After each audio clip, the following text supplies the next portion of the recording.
Good morning everybody. It seems like only yesterday that I was doing our end of term video, and here I am doing our welcome back video for the autumn term of 2020. So I just thought I'd pop on here and try and answer a few of your questions that I've seen come up on the Facebook page and that a few parents have rung in and emailed in with. So excuse me if I keep looking to the side. I've got a list of questions that I want to make sure I cover for you in this short video. We're really looking forward to getting all the children back tomorrow. We're in today for our training day. Staff have been in throughout the holidays, making sure the classrooms are up and ready and in line with the government guidance. The children might see a few changes. Desks are all facing forward as per the guidance, and they will be just in their year group bubbles throughout the day. That includes lunch times and break times as well, so there'll be no mixing across the year groups in school time. But other than that, their classrooms are pretty much as they would have been before. And staff and children are allowed to mix across the year group bubbles, so they will be mixing across their cohort of 60 across the school year.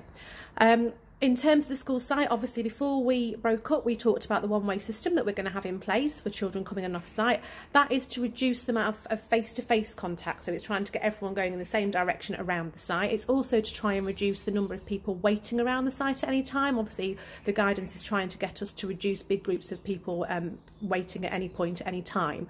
So as we said, we're sticking to our window system. The gates will open at 8:45 as they always have done. If you have siblings on site, you can choose at what point on the window is best for you, for your children. Don't please stick to any times. Any time between 8:45 and 8:55 really is perfect to get your children into school. If you don't have siblings and you just have one child, then we have said that if you can sort of stick roughly to the time slot we gave to your year groups, which I think was 8:45 for our year R's, 8:50 for our year ones and 8:55 for our year twos. If you get to school early, please don't worry about getting to school early. You can wait on the school site, but we do ask you to move away from the school building and make sure that you are not standing near other parents and children. And if you have got your children with you, then we please encourage you to keep your children close to you, just because we're trying to limit that interaction between year groups as much as possible. I will be on the school gate tomorrow morning, so I will be there at the start of the one-way system tomorrow for any questions or queries, so please don't worry. We're also going to have other staff situated around the one-way system, so we will be there to help in the morning, so please don't get anxious about it. We will be there to help. In terms of masks, a few parents have asked about masks. The guidance is that children below the age of 10 should not be wearing masks, especially not in school. So we are saying please no masks for children in school. They will not be allowed in school. However, on the school site, if you're walking with your child and you wish to wear a mask because you feel safer doing that, absolutely, that is your choice to wear your mask if you choose to do so. And the same if you choose for your child to come onto the school site with a mask and take it off them as they enter the school building, that is absolutely fine. That is your choice to do so as well. But in the school building, they will not be wearing a mask. In terms of sanitizer and hand gel, part of our processes and part of our risk assessment, if you've seen it on the school website, is very much around cleanliness and hygiene. They are the two major factors really that the risk assessments ask us to consider.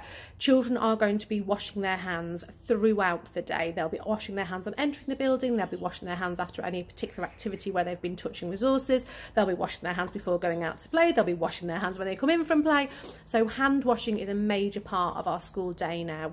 And the children before, the year our children that were with us before and the key worker children before just accepted that as part of the day, and it just became part of the normal really. So there is no need for children to bring hand sanitizer in. They will be washing their hands with soap and water, which is just as effective. We did say before the holidays that if your child struggled with chapped hands because of the increased hand washing, then they could bring in a small tube of moisturiser to keep in their pencil case. Obviously they'll be bringing their pencil cases in with them so they can just sit in there. If your child hasn't an issue, what we found unusually was in the summer term, actually, we didn't have the same problems with chapped hands that we were having prior to that.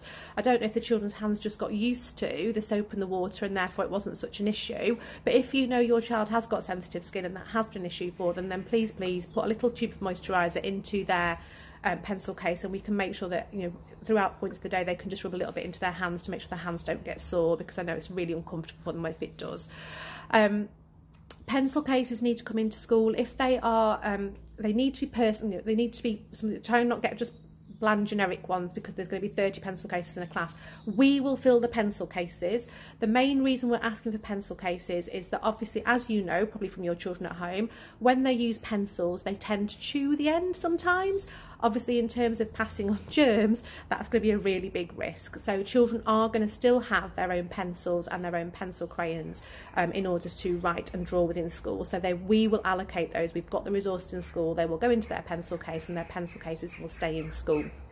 So please, you don't have to fill the pencil case with anything. You just literally need to send them in with a pencil case that we can put their belongings into, if that's okay. What else have I got on my list? Drop off and pick up time. So people were a bit confused about the pick up times. It's still a window at the end of the day. So at the end of the day, the window is 3 o'clock till 3:10. Exactly the same reasons as before. We're just trying to limit the number of parents waiting around outside classrooms.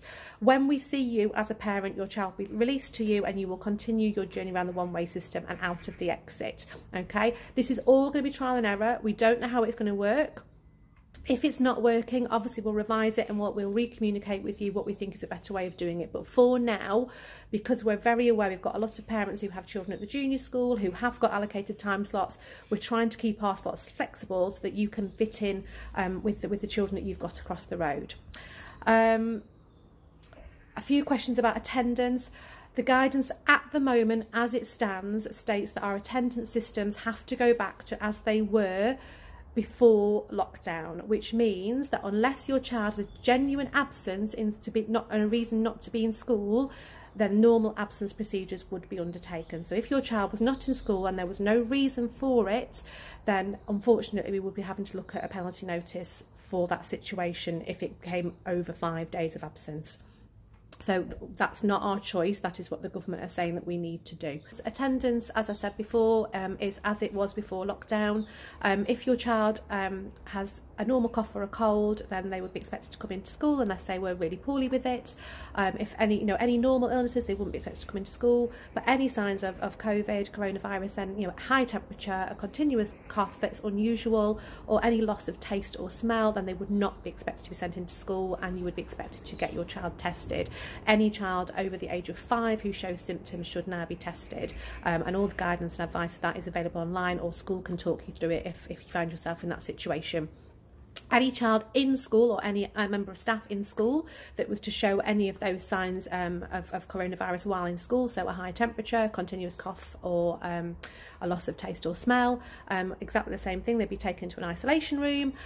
Parents would be advised to come and collect them. Any staff dealing with that child would be wearing full PPE at that point in time, and parents would be advised to get their child tested in the same way as they would do had they found that illness at home, and we have procedures in place then of what would happen in terms of knock-on effects for children within the bubbles. And again, if that was to happen, we will communicate all that information to parents as and when, but it is available in the risk assessment, which is online on the school website. What else have we got on there?